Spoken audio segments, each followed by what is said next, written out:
But in the bullshit department, a businessman can't hold a candle to a clergyman. Because I got to tell you the truth, folks. I got to tell you the truth. When it comes to bullshit, big time, major league bullshit, you have to stand in awe. In awe of the all-time champion of false promises and exaggerated claims, religion. No contest. No contest. Religion easily has the greatest bullshit story ever told. Think about it. Religion has actually convinced people that there's an invisible man living in the sky who watches everything you do every minute of every day. And the invisible man has a special list of 10 things he does not want you to do. And if you do any of these 10 things, he has a special place full of fire and smoke and burning and torture and anguish where he will send you to live and suffer and burn and choke and scream and cry forever and ever till the end of time. But he loves you.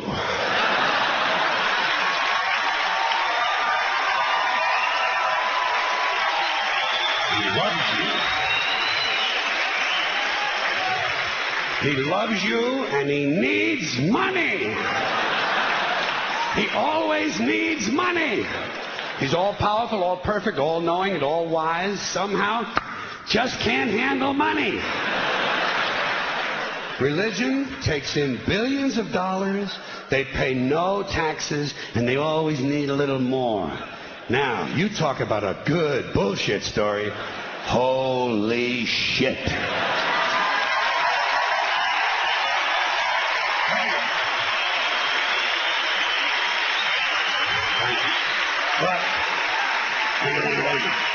Thank you very much.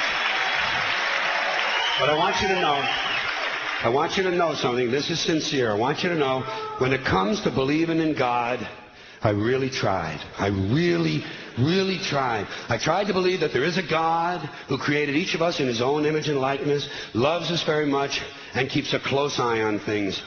I really tried to believe that, but I got to tell you, the longer you live, the more you look around, the more you realize something is fucked up. Something is wrong here. War, disease, death, destruction, hunger, filth, poverty, torture, crime, corruption, and the ice-capades.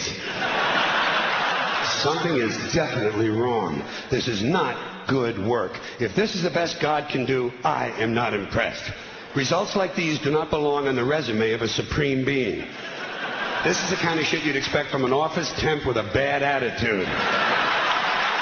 And just between you and me, in any decently run universe, this guy would have been out on his all-powerful ass a long time ago. And by the way, I say this guy because I firmly believe, looking at these results, that if there is a God, it has to be a man. No woman could or would ever fuck things up like this.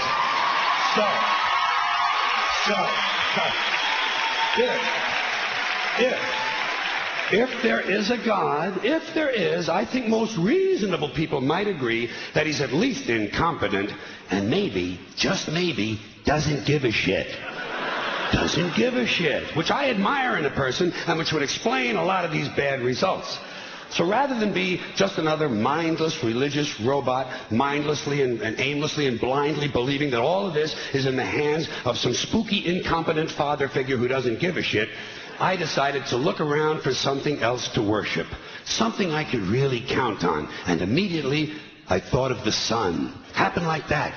Overnight, I became a sun worshiper. Well, not overnight. You can't see the sun at night.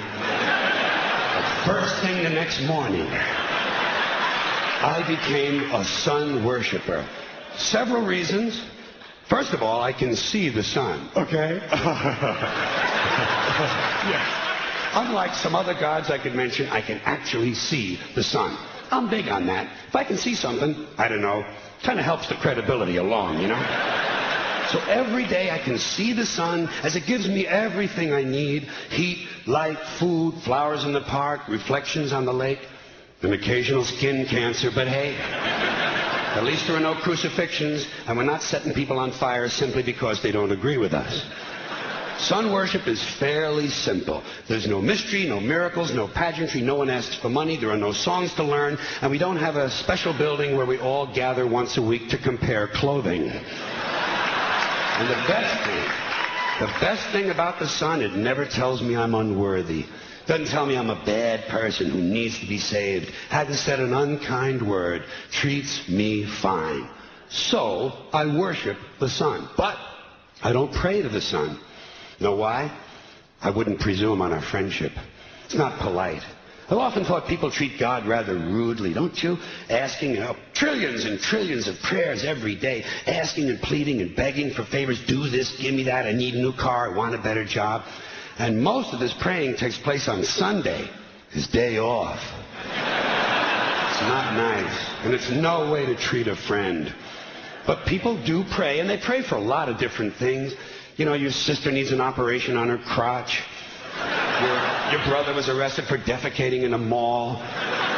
But most of all, you'd really like to fuck that hot little redhead down at the convenience store.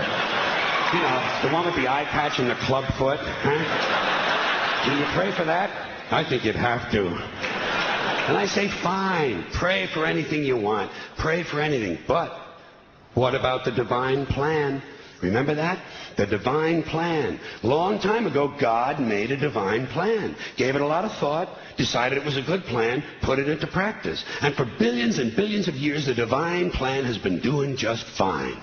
Now you come along and pray for something. Well, suppose the thing you want isn't in God's divine plan. What do you want him to do? Change his plan? Just for you? Doesn't it seem a little arrogant? It's a divine plan. What's the use of being God if every rundown schmuck with a $2 prayer book can come along and fuck up your plan? And here's something else, another problem you might have. Suppose your prayers aren't answered. What do you say? Well, it's God's will. Thy will be done. Fine, but if it's God's will and he's going to do what he wants to anyway, why the fuck bother praying in the first place? Seems like a big waste of time to me. Couldn't you just skip the praying part and go right to his will? It's all very confusing. So to get around a lot of this, I decided to worship the sun. But, as I said, I don't pray to the sun. You know who I pray to? Joe Pesci. Joe Pesci. Joe Pesci. Two reasons. First of all, I think he's a good actor, okay? To me, that counts. Second, he looks like a guy who can get things done. Joe Pesci doesn't fuck around. Doesn't fuck around. In fact, Joe Pesci came through on a couple of things that God was having trouble with. For years, I asked God to do something about my noisy neighbor with the barking dog. Joe Pesci straightened that cocksucker out with one visit. It's amazing what you can accomplish with a simple baseball bat. So I've been praying to Joe for about a year now. And I noticed something. I noticed that all the prayers I used to offer to God and all the prayers I now offer to Joe Pesci are being answered at about the same 50% rate. Half the time I get what I want, half the time I don't. Same as God, 50-50. Same as the four-leaf clover and the horseshoe, the wishing well and the rabbit's foot. Same as the mojo man. Same as the voodoo lady who tells you your fortune by squeezing the goat's testicles. It's all the same, 50-50. So just pick your superstition, sit back, make a wish, and enjoy yourself. And for those of you who look to the Bible for moral lessons and literary qualities, I might suggest a couple of other stories for you. You might want to look at The Three Little Pigs. That's a good one. Has a nice, happy ending. I'm sure you'll like that. Then there's Little Red Riding Hood, although it does have that X-rated part where the big bad wolf actually eats the grandmother, which I didn't care for, by the way. And finally, I've often always drawn a great deal of moral comfort from Humpty Dumpty. The part I like the best, all the king's horses and all the king's men couldn't put Humpty Dumpty back together again. That's because there is no Humpty Dumpty and there is no God. None, not one, no God, never was. In fact, I'm gonna put it this way. If there is a God, may he strike this audience dead. See, nothing happened. Nothing happened. Everybody's okay. All right? Tell you what. I'll raise the stakes. I'll raise the stakes a little bit. If there is a God, may he strike me dead. See? Nothing happened. Oh, wait. Got a little cramp in my leg. And my balls hurt.